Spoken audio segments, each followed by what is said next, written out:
1, 2 and 3। Hello viewers, जैसे कि आप जानते हैं कि कल एक और इम्पॉर्टेंट डेट है 2 सितंबर 2023 को हमारा एक मिशन होने वाला है। इसरो एक और मिशन लॉन्च करने जा रहा है, दैट इज आदित्य L1। ठीक है, the first space based observatory class Indian solar mission to study the sun. तो ये पहला इस तरीके का मिशन, तो ये पहला space based observatory Indian mission है, सोलर मिशन है सन को स्टडी करने के लिए। ठीक है, तो इसे हम सन की ऑर्बिट में भेजने वाले हैं एक लेगेरियन पॉइंट के पास। इसे L1 स्टैंड्स फॉर लेगेरियन पॉइंट, जैसे कि आपको पता होगा L1 स्टैंड्स फॉर लेगेरियन पॉइंट। ठीक है, तो इस तरीके का कुछ ये जैसा आप देख रहे हैं मॉडल, ये इसी तरीके से जाएगा और लेगेरियन पॉइंट तक जाएगा। देखते हैं वहाँ पर इसका मिशन क्या है। सबसे पहले समझ लेते हैं ऑब्जेक्टिव्स क्या हैं। आदित्य मिशन हम कर रहे हैं, आदित्य L1 मिशन है। आदित्य L1 नाम से ये मिशन हम कर रहे हैं, लेकिन मिशन कर क्यों रहे हैं? अब किसी भी मिशन के कुछ टारगेट होते हैं, उसके कुछ अपने ऑब्जेक्टिव्स होते हैं। तो क्या करेगा ये जो हमारा स्पेस क्राफ्ट है, ये क्या करेगा वहाँ पर जाकर? तो इससे हमें मदद मिलेगी समझने में, अंडरस्टैंडिंग द कोरोनल हीटिंग। हमें कोरोनल हीटिंग को समझने में मदद मिलेगी। अब कोरोना क्या है?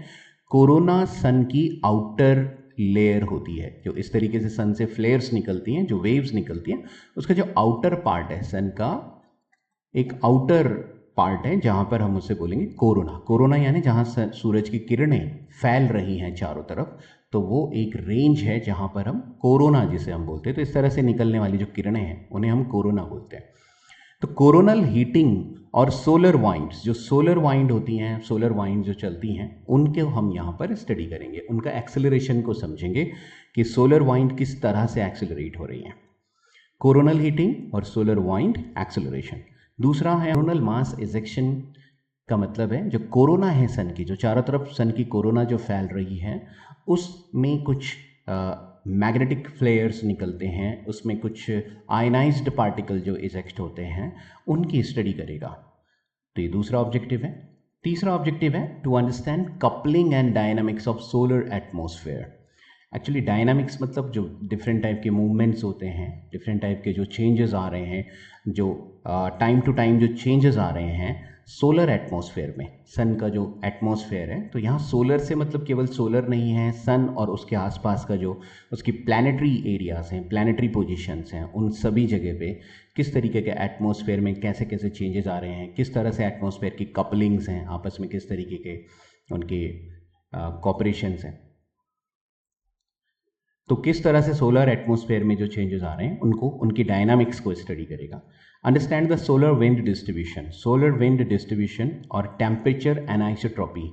तो टेम्परेचर एनाइसोट्रॉपी, जो टेम्परेचर वेरिएशंस हैं, डिफरेंट टेम्परेचर्स के वेरिएशंस हैं, उनको ये स्टडी करेगा कि किस तरीके से टेम्परेचर वेरिएशन क्रिएट होते हैं।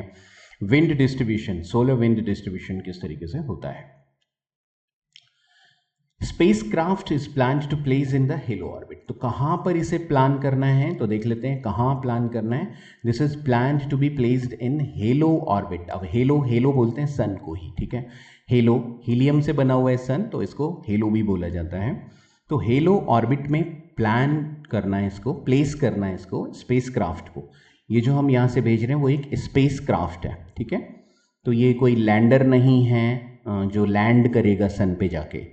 सबसे पहले आप ये भी समझ आएगा ये। तो स्पेसक्राफ्ट को प्लान किया गया है, प्लेस करेंगे इसको एक ऑर्बिट में, हेलो ऑर्बिट। अब ये हेलो है, हेलो मीन सन, और इसके चारों तरफ इसे रोटेट करते हुए ऐसे छोड़ देंगे। तो सन के चारों तरफ इसे रोटेट करता हुआ छोड़ देंगे हम। तो ये जो रोटेशन का ट्रैक होता है, जो ट्रैजेक्टरी होती है, उसे हम ऑर्बिट बोलते हैं। और हेलो ऑर्बिट यानी सन की ऑर्बिट। तो सन की ऑर्बिट में जाएगा और वहाँ पर चक्कर काटेगा सन के चारों तरफ। अब कहाँ पर जाएगा, तो ये जाएगा लैग्रेंजियन पॉइंट L1 पे। तो ये लैग्रेंजियन पॉइंट L1 तक जाएगा। क्या है ये लैग्रेंजियन पॉइंट, इनको भी हम समझेंगे अभी। Lagrangian point L1, Lagrangian point जो है, ये लैग्रेंज पॉइंट भी बोल सकते हैं इसको, सिंपली हम इन्हें बोल सकते हैं लैग्रेंज पॉइंट। लैग्रेंज पॉइंट भी हम इन्हें सिंपली बोल सकते हैं। तो Lagrange points mainly 5 identified Lagrange point है, 5 ऐसे पॉइंट हैं जिन्हें हम लैग्रेंज पॉइंट बोलते हैं। तो ये उन पांचों में से किसी एक पॉइंट पे जाएगा, एक लैग्रेंज पॉइंट पे जाएगा। अब ये जो पहला लैग्रेंज पॉइंट है L1 नाम दिया हमने इसे, जो सन के काफ़ी पास वाला पॉइंट है, that is L1 Lagrange point. और ये अबाउट 1.5 मिलियन किलोमीटर है अर्थ से।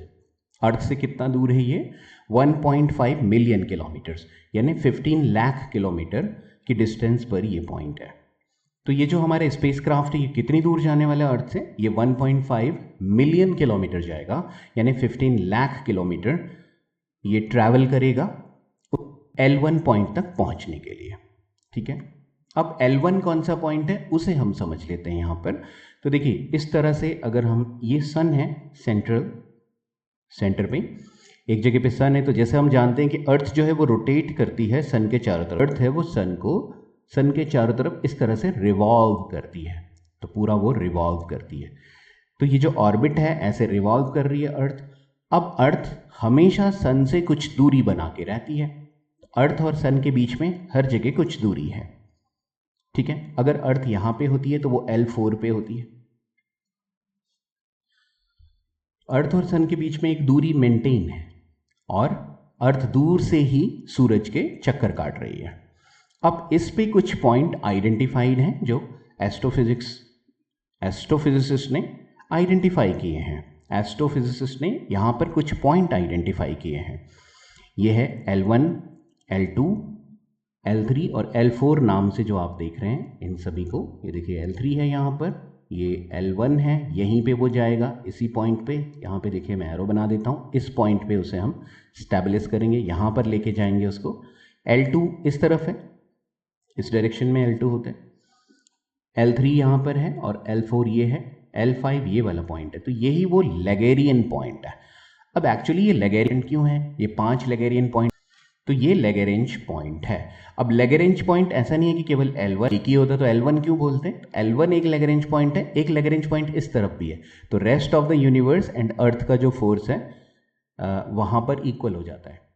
लॉन्च होगा, क्या रहेगी ट्रेजेक्टरी? तो इसे लॉन्च किया जाएगा अर्थ से, उसके बाद ये पहले अर्थ के ऑर्बिट में स्टेब्लिश किया जाएगा, सर्कुलर ऑर्बिट में, और धीरे धीरे प्रोपेल करते हुए इसकी ऑर्बिट को बढ़ाया जाएगा। ऑर्बिट एलिप्टिकल से बढ़ती जाएगी और फाइनली वो हाईली एलिप्टिकल होके इस तरीके से लॉन्च हो जाएगा और अर्थ को छोड़ देगा। तो ये अर्थ का SOI point,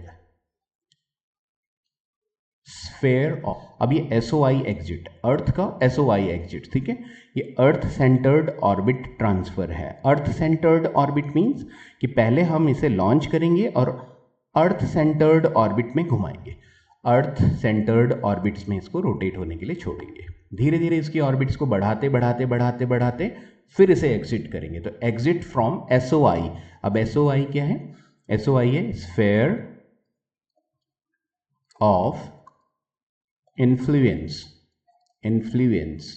sphere of influence. Influence means असर पड़ना, किसी चीज को प्रभावित करने को इन्फ्लुएंस कहते हैं।